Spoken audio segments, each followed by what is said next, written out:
What's up, everyone? Welcome to another episode of That Hobby Show. With me, as always, is Houston from Chasing the Graph. How you doing today?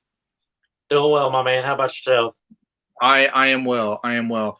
Uh, kind of struggling with today's topic, which is balancing your hobby life with your work life with your personal life, and whatever other things you may have going on in your life.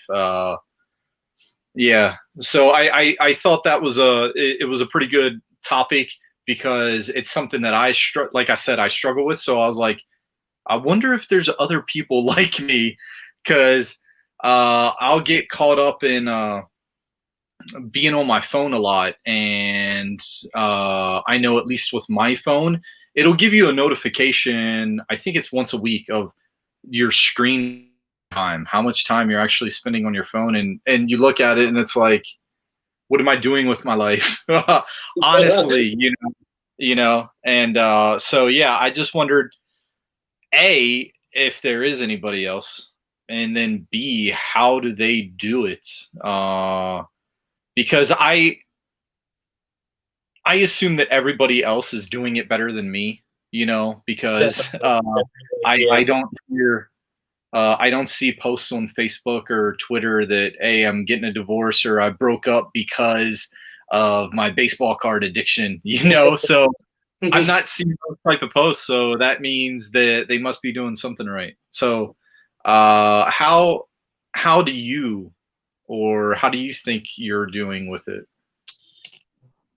Me, it just comes down to late nights, pretty much. Which this show is a perfect example of that because it's 5:30 your time and it's eight Mhm. thirty my time because here lately I've been working a lot of Saturdays and so Sundays are like my only time with my wife, so I don't want to Yeah. take up time in the middle of the day doing that. And she usually goes to bed super early anyway.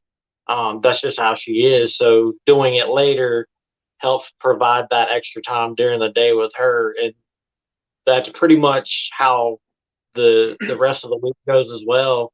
I work 8 to 5 every day, and I get home 5, eat some dinner, hang out with her till 7:30, 8 o'clock, and then after 7:30, 8 o'clock, or whenever she goes to bed, whatever time that may be, usually before 9 most of the time.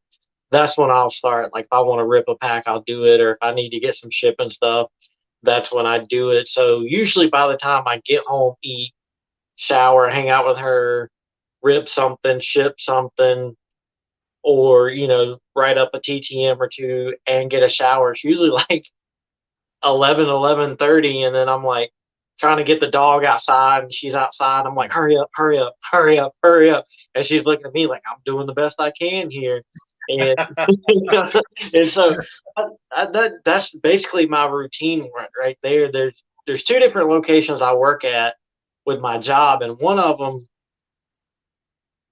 it's either going to be two or three customers that day, or it's going to be 25 or 30. And there's no way to know. And I've tried to do it a couple of times where I'm like, oh, I'm probably going to be slow today because it's like a midweek. So let me take some cars to work, do some sorting or get some shipping done or something like that.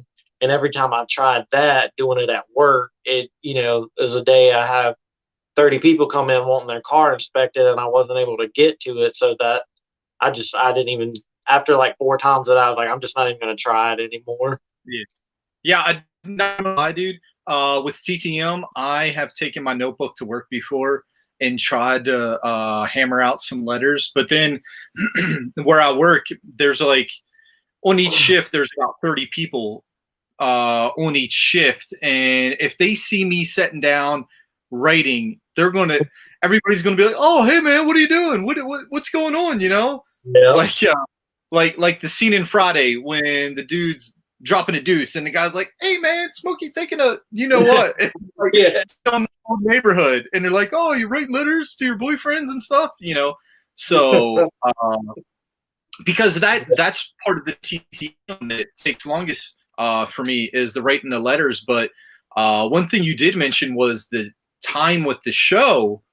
And so it's always been 8:30 your time, but here in Arizona, we don't do daylight savings time.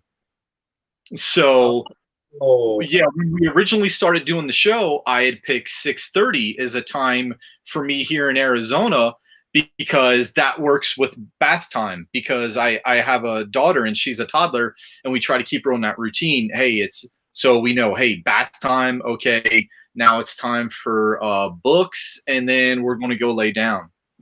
But now with fall back, now this starts at 5:30 Arizona time. So that kind of threw a wrench into everything because now yeah. instead of it being right before bath time, it's before dinner. So, you know, and I just wanted to highlight Beans ball card blog said great topic. I had talked to him earlier today on Twitter, and he had expressed that he thought it was a good topic that not a lot of people discuss. So I appreciate that, especially the feedback, because a lot of times we'll have topics and then people don't say anything, not because they're rude or anything, because that's just not them. So we kind of think, well, one of those, if it ain't broke, then don't fix it type thing. So yeah, any type of feedback is super helpful and appreciative. And then that helps make the show better. And I'd love for everyone to be able to interact because it is that hobby show, and me and you aren't the hobby. We're a small fraction of the hobby, but Yeah. yeah. So one of the other things is like probably you might share the same feeling as I do. Like with Charm City Graphs, this is something that I would love to be able to monetize and live off of. Do this for a living because this is something that I love. Uh, I've probably met very few people in at the LCSs that I go to that you think really love it. You know what I mean? And those guys, they seem to be more about making the sale and stuff like that. Yeah, Uh, the investment side of things. yeah, yeah. But so with that being said, with me wanting to turn this into a career, what I have to do is build my brand. So that's how do I create content on Twitter and Facebook. So part of that is doing writing TTMs, so that way we could do an episode on TTMs, or folks can, they reach out and say, hey man, this guy's killing it, so why don't I try to get some pointers or something like that.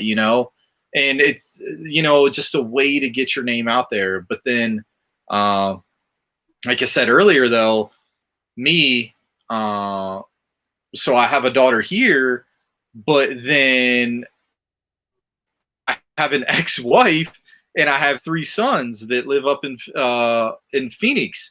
So then one weekend a month I have those guys, and then I got to try and work around the hobby and stuff like that, you know. But you don't have any kids yet. So how does your better half handle the hobby, I guess, or your yeah. Yeah, the addiction.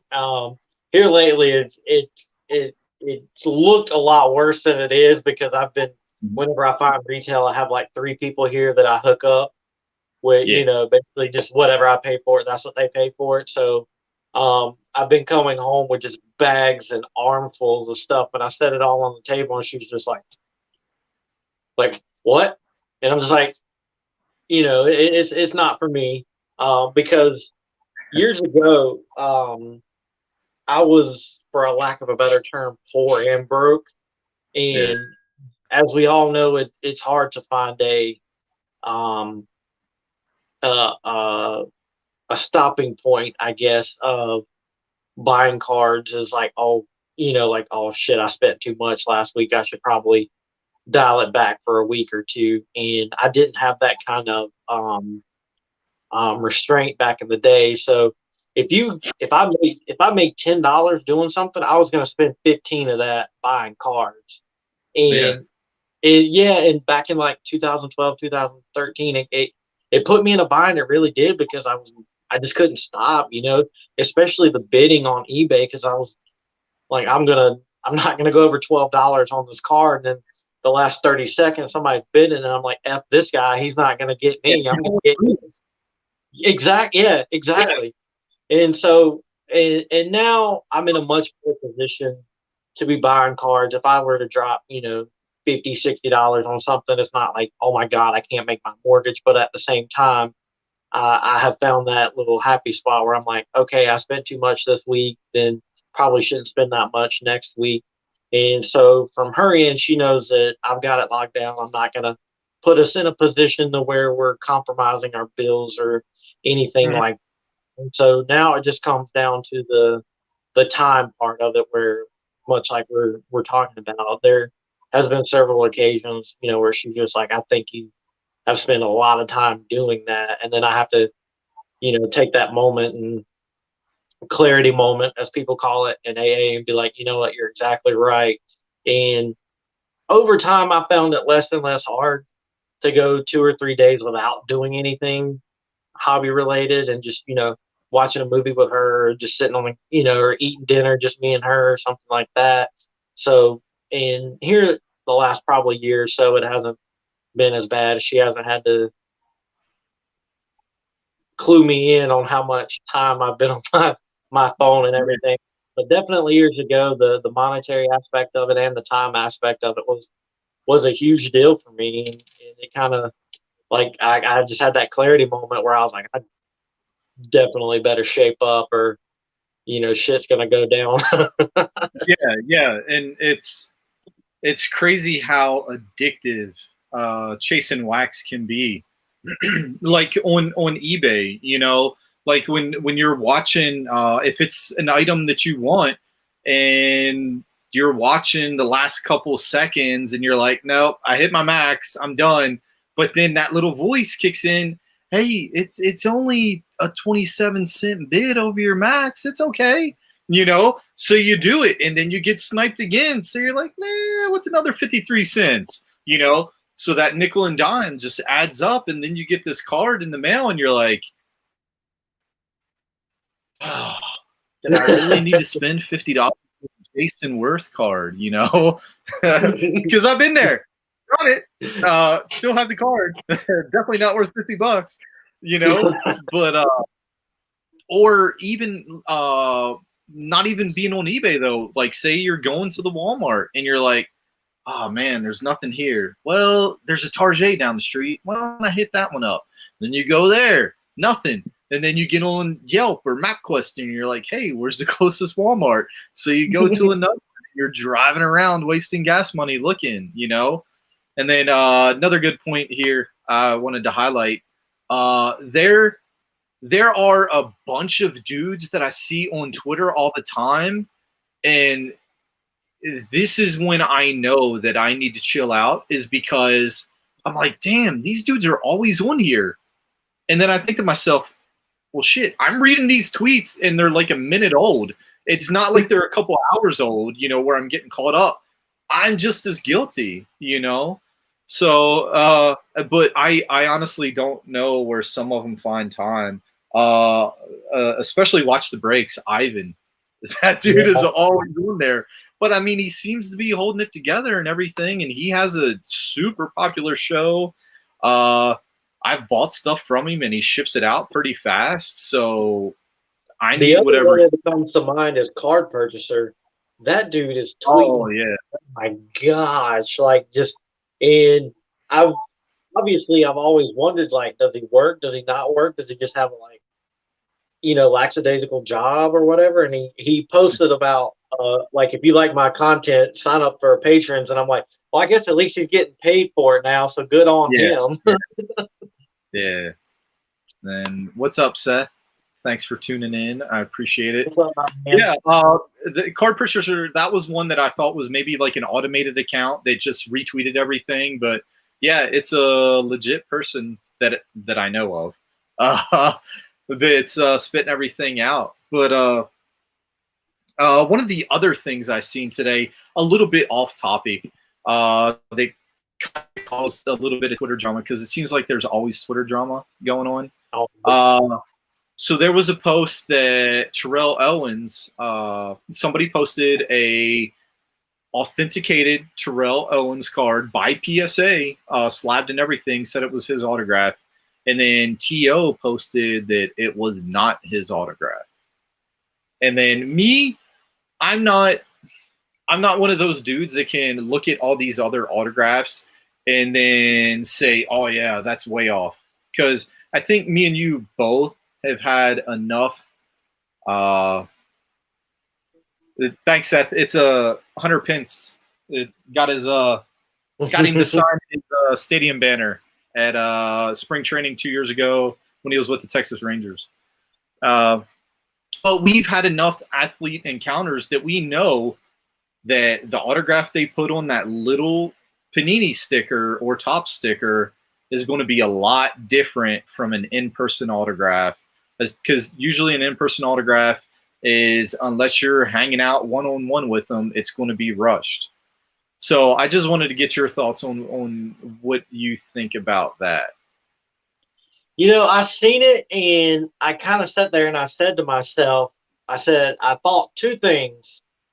The first one was, who in the world is forging a Terrell Owens autograph? Yeah. And I was like, I mean, back in the day, yeah, maybe I could see that. And now I'm not going to say he's irrelevant, but he's definitely not in the topic of a lot of conversations anymore. Yeah. And so I mean, he's still a Hall of Famer, absolutely. And I mean, he was an absolutely phenomenal wide receiver when he was playing. And the second thought I had was, given the market, given the craze over sports cards, given the people that are spending $200 on a single blaster, there's probably out somebody out there who practiced Terrell Owens' autograph enough to get it to pass authentication. And yeah, I thought it was good compared to the other ones. I did too. And then for Terrell Owens to come out and say that that's not my autograph and it's a fake, given that we don't have any other information about this autograph, if Terrell Owens says it's not his, I got to go with it's not his. Yeah. See, see, this is why I love this, because we always kind of disagree. But I think that dude has signed so many autographs in his life, there is no way in hell he remembers. Because I don't see, to me, like, this is going to sound really stupid, but I practice my signature. I do it all the time, still today. Like how girls in high school will practice their name with their boyfriend's last name. I practice my autograph all the damn time because I take pride in it, and I like to put stupid little things in it. Probably other people will think it's stupid, but I've taken parts of people's autographs that I like, and I have incorporated it into mine. Like there was this dude. He was a second baseman for the Mets. His name was Maurice Bruce. He was a minor leaguer, right? And he has a pretty sweet Topps card. He's like doing like fielding a ground ball and everything.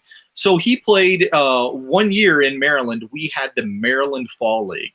It was the most idiotic idea I've ever seen. And the league that they took it from, it was the Hawaiian Winter Baseball League.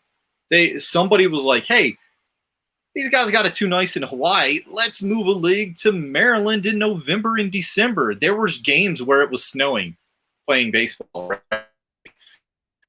But anyway, Maurice Bruce played for the Mets, middle infielder. I'm pretty sure he was a shortstop. So when he would dot his I, he would put like a little moon thing.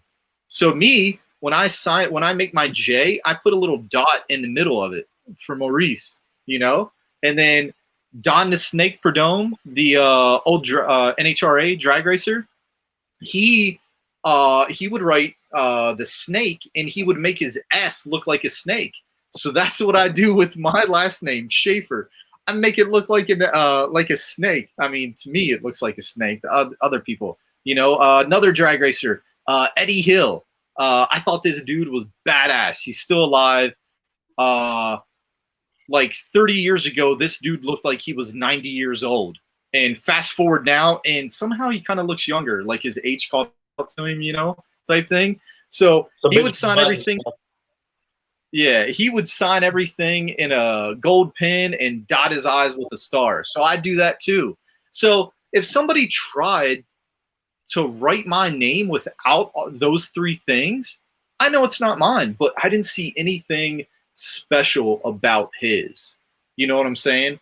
That would make me say, that's not a Terrell Owens. Maybe the way he would write his number, but I don't know. And to kind of argue your point for you, here doing state inspections on vehicles, every single car that gets an inspection gets 2 copies. We keep one and the customer keeps one, and we have to sign every single copy. So if I do 30 cars, I sign my name 60 times a day.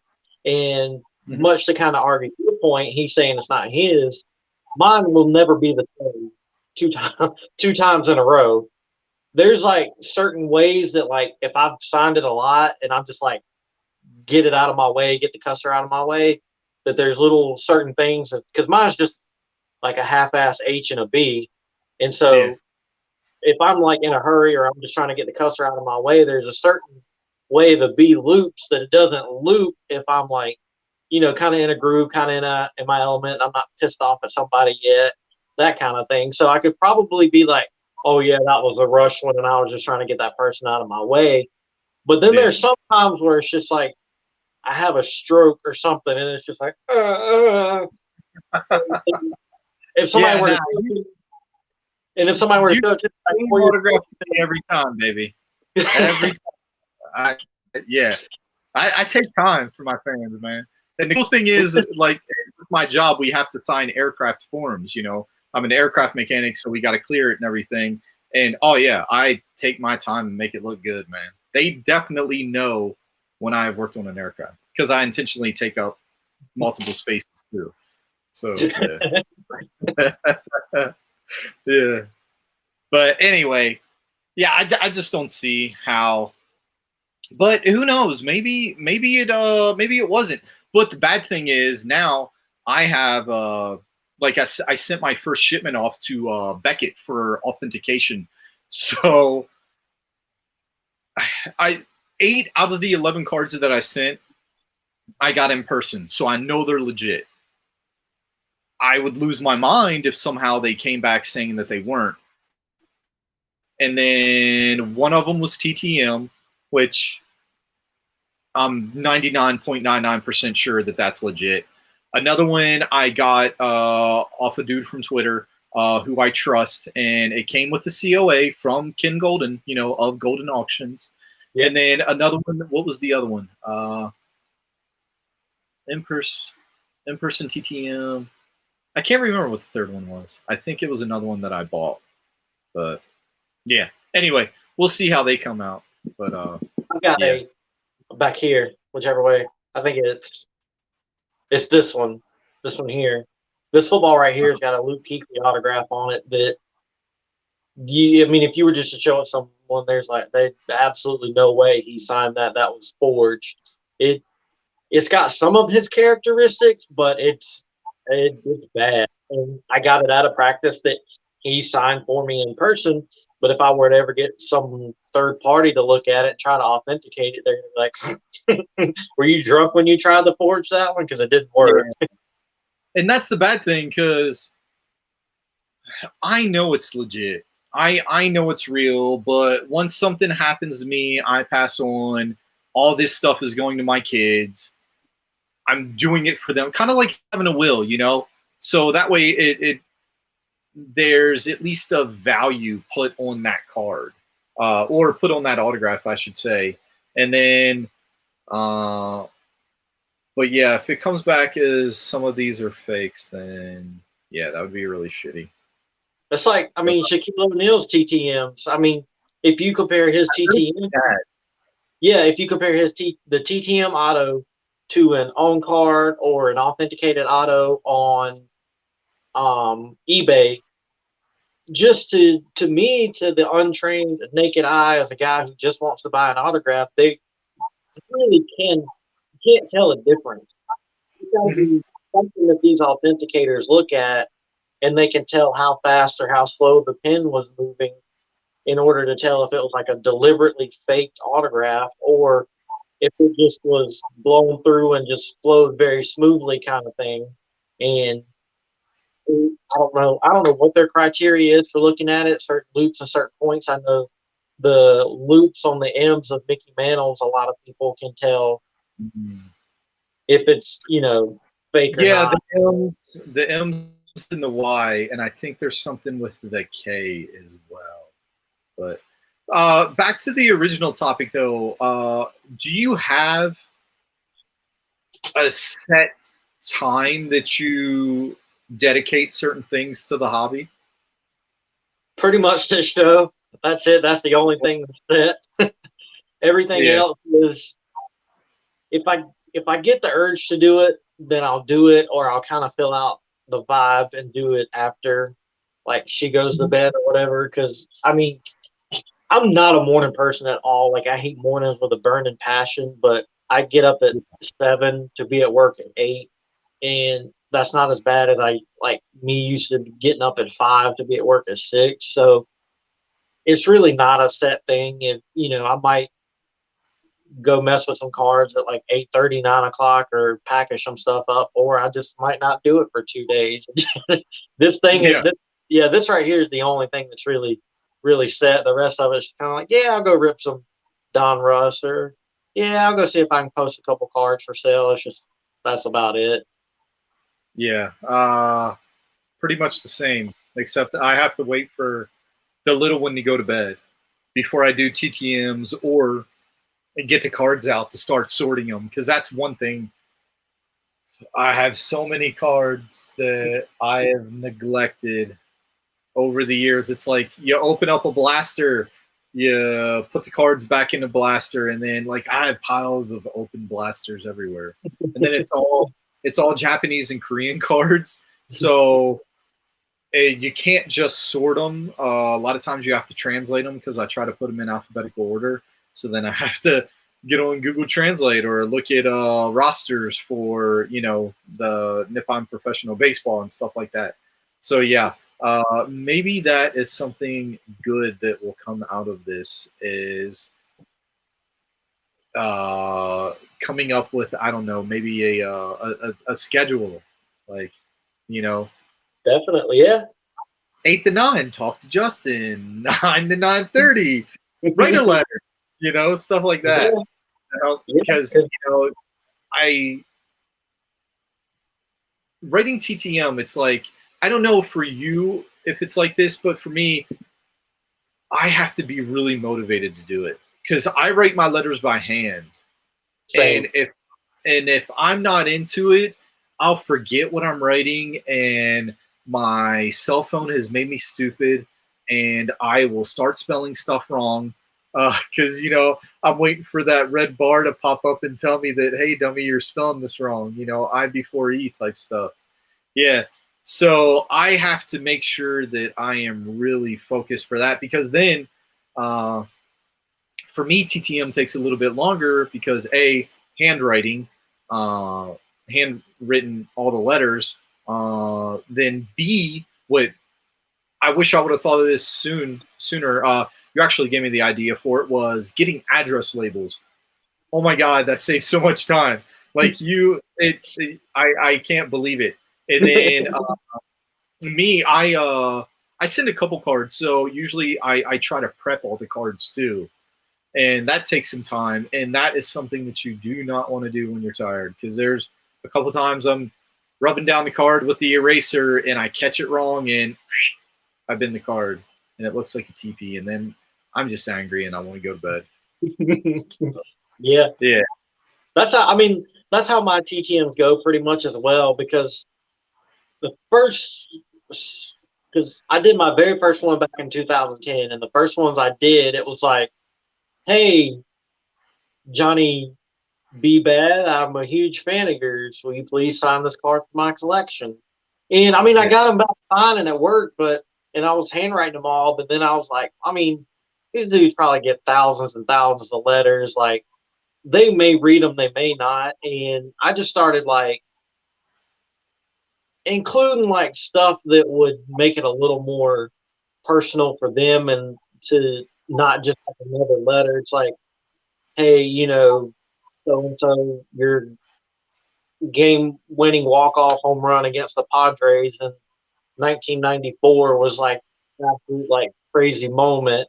And that's not all that people remember about you. They remember your defensive skills as well. Yeah. Or your bat flip and walk off against the Rangers. I don't know anything about that. I have no Yeah. recollection of Yeah. that. Yeah. Logan took care of that one, so we're good. Yeah. Yeah. That was a good one. But I think that's been a pretty good episode. Big announcement.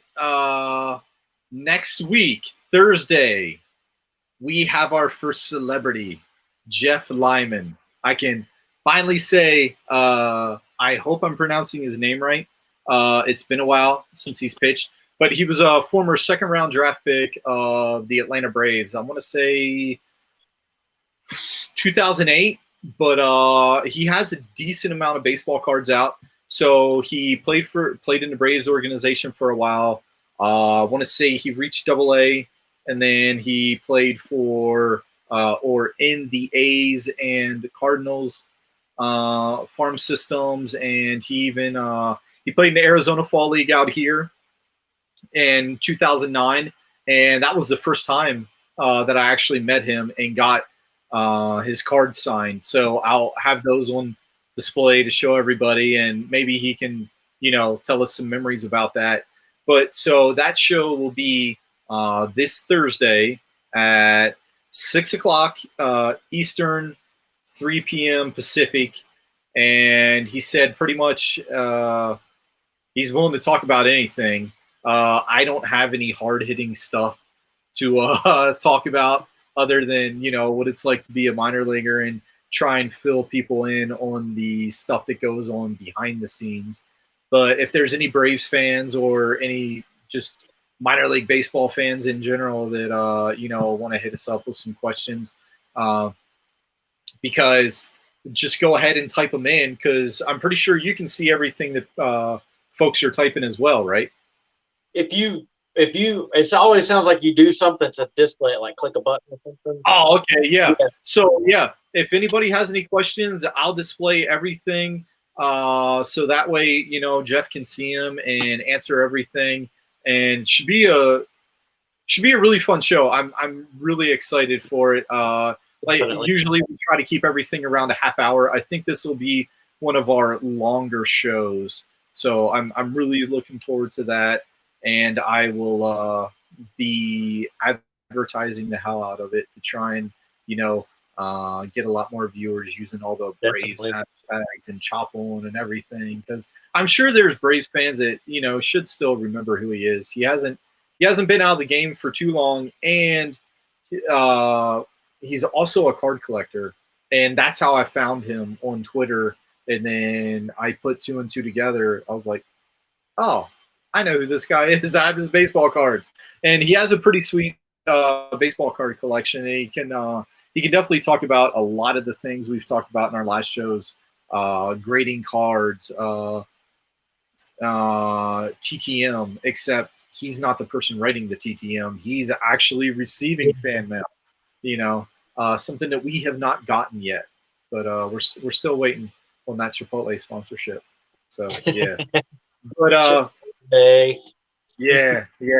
So have anything going on that you would like to plug?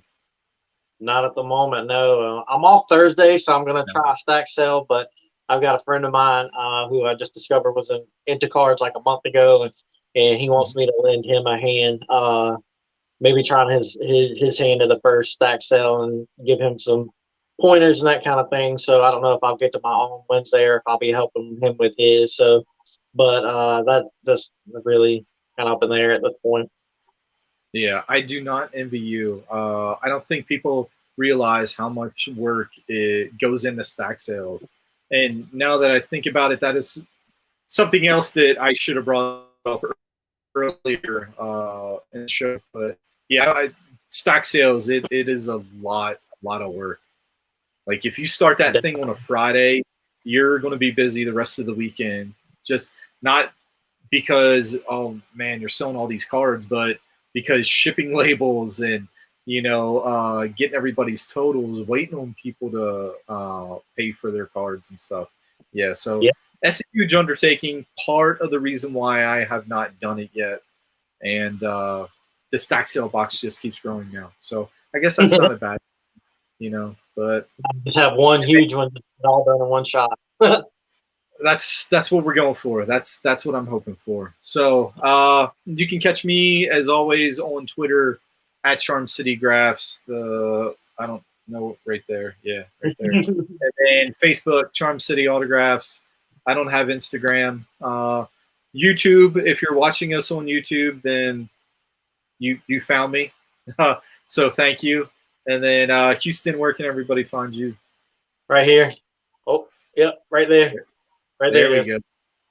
Chasing the Graph on Twitter and Facebook. I do have a Instagram, but I forget I even have it. Yes, Yeah, exactly.